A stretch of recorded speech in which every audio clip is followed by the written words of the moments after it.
The last turn. The sky was moonless that night, a heavy starless black pressing down on the highway. I'd been driving for hours, heading home after visiting a friend who lived 2 towns over. My phone had died an hour ago, the GPS froze on a blue screen, and I hadn't seen another car in what felt like forever. The silence was unreal, just the tires whispering against the bitumen and the faint rattle of my old air vents. The further I drove, the more wrong everything started to feel. The road was supposed to lead back to the main highway, but it just kept winding through thick forest. No signs, no streetlights, only darkness. The trees leaned over the road, their branches forming shapes that looked almost human when caught in my headlights. I told myself it was just the fatigue playing tricks on me. Then I saw it, a pair of blinking hazard lights in the distance. A car was pulled over on the shoulder, barely visible through the fog. As I slowed down, I could make out a figure standing beside it, tall, completely still, facing the road. I thought maybe they needed help, but something about their posture made my stomach knot. They weren't waving or moving, just waiting. As I drew closer, the headlights caught their face, or what should have been their face. It was pale, too pale. The skin stretched tight like paper over bone. Their eyes were black, not dark, black, like holes. I hit the accelerator and sped past. My heart was thundering in my chest. I glanced in the rearview mirror, expecting to see them vanish into the fog. But they hadn't. They had turned and were watching me drive away. I didn't slow down again. But as I turned the next bend, my headlights caught another figure on the side of the road, then another, and another, all identical. Pale faces, black eyes, standing perfectly still in the dark. I started shaking. I gripped the wheel so tight my knuckles turned white. The radio suddenly came on by itself. A burst of static filled the car. I reached to turn it off, but through the noise I heard a voice. "You missed the turn." It wasn't a radio signal. It sounded like someone whispering directly into my ear. I turned the volume knob all the way down, but the voice stayed. "You shouldn't be here." Cold air began to seep into the car, brushing against my neck. I checked the windows, all closed. My mirror reflected the empty back seat, but I swore I heard breathing. Shallow, slow, coming from behind me. I looked up just in time to see a road sign flash by. Dead end, 200 meters. Panic gripped me. I slammed the brakes, tires screeching, the car fishtailing slightly. I turned the wheel hard, trying to swing around, but the headlights caught something in the rear view. A line of figures standing across the road behind me. Dozens of them. Perfectly still, faces white as bone, eyes like hollow pits. They were blocking the road back. I put the car in reverse and pressed the pedal, but the engine sputtered and died. The lights flickered twice and went out. Total darkness swallowed everything. The only sound was my own heartbeat, and then, faintly, a whisper. "We've been waiting." I turned slowly toward the passenger side window. A face was pressed against the glass. Its mouth was moving, but there was no sound. Just a slow, widening grin that tore the skin at the corners of its lips. Blood dripped down the glass. I screamed and tried to open my door, but the locks clicked shut on their own. Every door locked. The whisper was right next to me now, inside the car. "Take the last turn." The dashboard lights flickered once, then the radio blasted static again, louder than before, like thousands of voices screaming. I covered my ears, but the noise filled my head. The windshield fogged up completely from the inside, and then I saw a handprint appear the glass. Then another and another. Something was on top of the car. The roof began to creak under weight. I could hear footsteps, slow, deliberate, circling above me. Then a sharp metallic sound, nails dragging across the hood.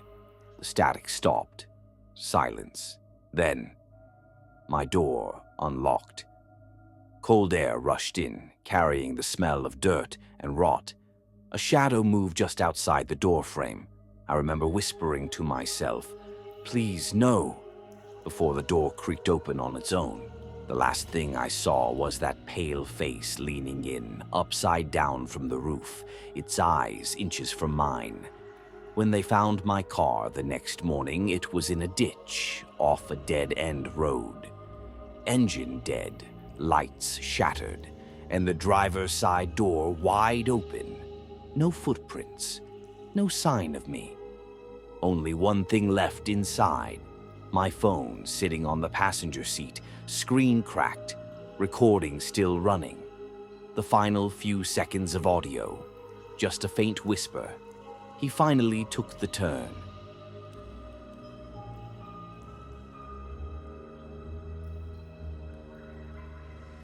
The road that wasn't there. It was supposed to be a simple 2-hour drive home. I'd done it 100 times before. Same back roads, same empty stretch of highway through the bushland. But that night, something felt off the second I started the engine. The air was still, too still, like the world had gone quiet just for me. Even the insects had stopped their usual buzzing. The only sound was the hum of the tires and the faint rattle of my keys against the steering column. The dashboard clock read 12:13 a.m. About an hour in, the road started to change. The white lines faded, the asphalt cracked. I realized I hadn't seen another car in ages. No houses, no signs, just trees and the dense fog rolling in from the forest, swallowing the road ahead. My headlights seemed weaker by the minute, barely cutting through the mist. Then the radio turned on. By itself, static, low and garbled. I reached for the knob, but before I could touch it, a voice cut through the noise. "You shouldn't be here." I froze, my heart pounded. The voice was calm, distant, almost polite. I switched the radio off, but it turned itself back on. "You missed the turn." I slammed the power button again, this time pulling the plug from the dash. The silence that followed was thick, too thick. I rolled my shoulders, trying to shake the unease, but every hair on my arms was standing straight up. That's when I saw the car. A black sedan parked on the side of the road. No lights, no movement. Just sitting there in the dark. As I passed it, my high beams caught something. A figure in the driver's seat. They were staring straight ahead, completely motionless. Their eyes didn't blink. Their mouth hung open like they'd been frozen mid-scream. I pushed the accelerator down hard. My pulse was hammering in my ears. The road twisted sharply, and for a split second I thought I saw headlights behind me in the mirror. But when I looked again, there was nothing. Just darkness and the faint outline of the road. I started talking to myself, whispering nonsense just to break the silence. "You're fine. You're fine." Almost home. But the road didn't look familiar anymore. I should have reached a turnoff by now. Instead, the road ahead looked endless. Then suddenly, a sign appeared on the side of the road. Dead end. 1 kilometer. My stomach dropped. I hadn't seen that before. I turned the wheel to make a U-turn, but when I checked my mirror, someone was standing in the middle of the road behind me, just standing there. Still, facing my car. I blinked, and they were gone. I hit the gas, desperate to get out of there, tires spinning gravel as I sped forward. The fog grew thicker until I could barely see 10 meters ahead, and then, out of nowhere, a shape appeared in my headlights, a person, right in front of the car. I swerved violently. The car spun out, tires screeching as I lost control and slammed into a ditch. The engine coughed and died. My head hit the steering wheel and everything went silent. When I looked up, my headlights were still glowing weakly, cutting through the fog. There was no one on the road, no person, no sign. Just the mist, swirling like smoke. Then I heard it, a knock on the driver's side window. Knock, knock, knock. Slow, deliberate. I turned my head slowly. There was a hand pressed against the glass, long fingers, pale, trembling. I couldn't see a face, just the outline of someone leaning close, breathing fog against the window. Then they smiled. A mouth stretched wide, too wide, teeth sharp and blackened. I scrambled for the ignition, turning the key over and over. Nothing. The battery was dead. The lights flickered and went out. The whisper came again, right next to my ear this time, but the window hadn't opened. You took the wrong road. I turned my head, shaking, and saw a figure sitting in the passenger seat. Its skin was gray, wet-looking, and its head tilted unnaturally as it stared at me. I screamed and lunged for the door handle, but it wouldn't open. The lock clicked shut on its own. The thing smiled wider. Its voice rasped like broken glass. Drive. The engine suddenly roared to life on its own. The headlights flared back on. My hands gripped the wheel, but I wasn't steering.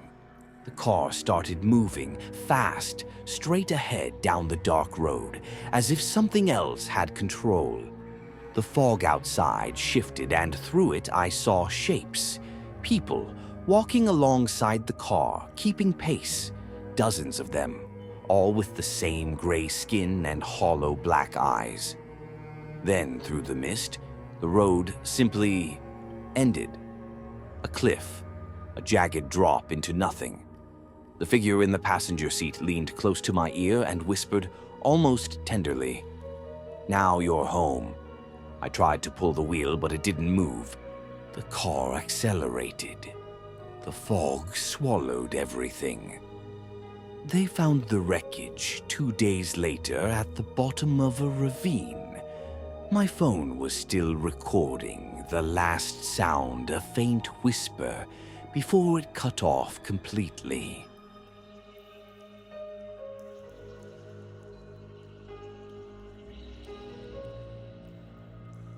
The last turn. It was just past midnight when I started my drive home.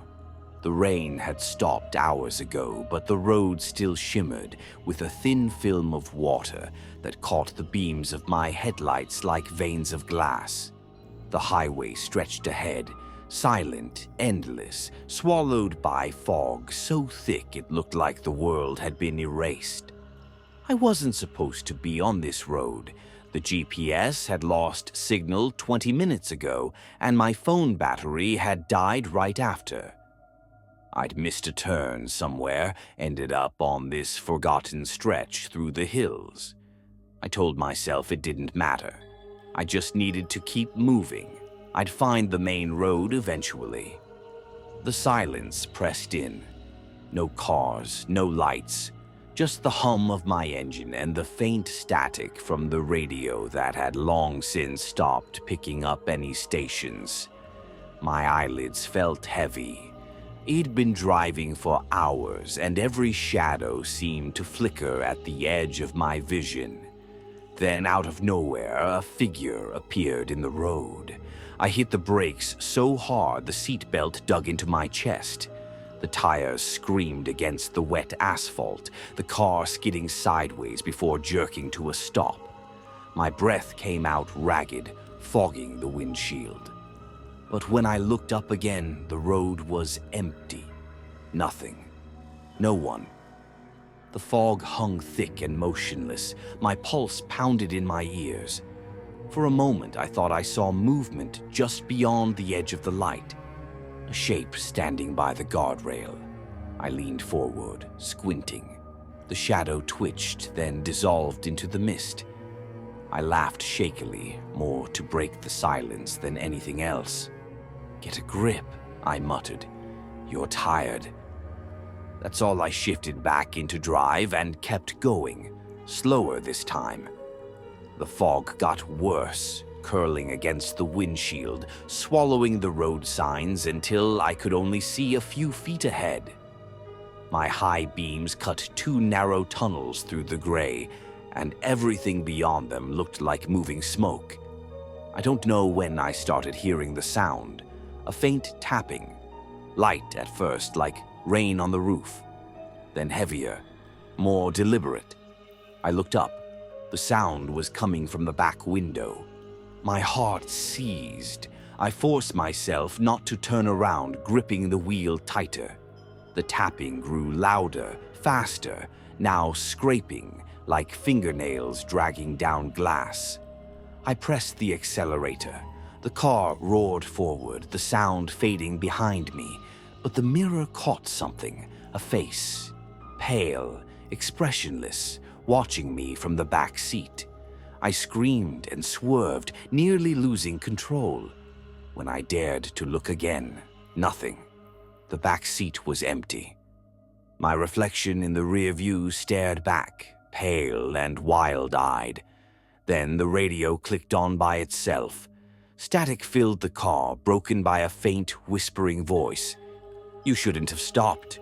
I froze. The voice was distorted but familiar. It sounded like me.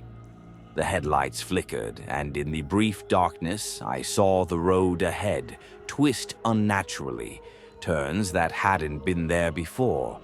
The GPS was still dead, but the car kept going, almost like something was steering for me. Another flicker, another whisper. "Don't look back. Not this time." I gritted my teeth, forcing my attention on the yellow lines barely visible under the fog.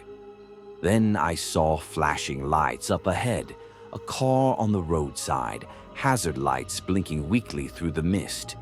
Relief surged through me. Someone else was here. I slowed down, pulling close. As my beams swept across the other vehicle, my stomach dropped. It was the same make, the same color as mine, same dent on the bumper, same license plate, and standing next to it, motionless, was a figure that looked exactly like me, soaked, head tilted, eyes staring right into mine. I panicked, swerved off the road, and the world spun. Screeching metal, shattering glass, a flash of white, then nothing.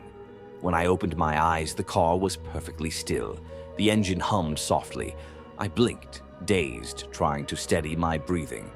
The fog outside was gone now, replaced by a cold stillness. I stepped out, my legs trembling. The air was sharp, silent. Ahead of me, that same crashed car sat against a tree, the one I'd just seen. Steam hissed from the hood. I stumbled toward it, every instinct screaming to stop. Through the cracked windshield, I saw myself, head slumped forward, blood running down my face. The radio in my still-running car crackled softly behind me. The voice, my voice, came one last time, calm and final. "You made the wrong turn." Then the headlights faded. The fog rolled back in and everything went black.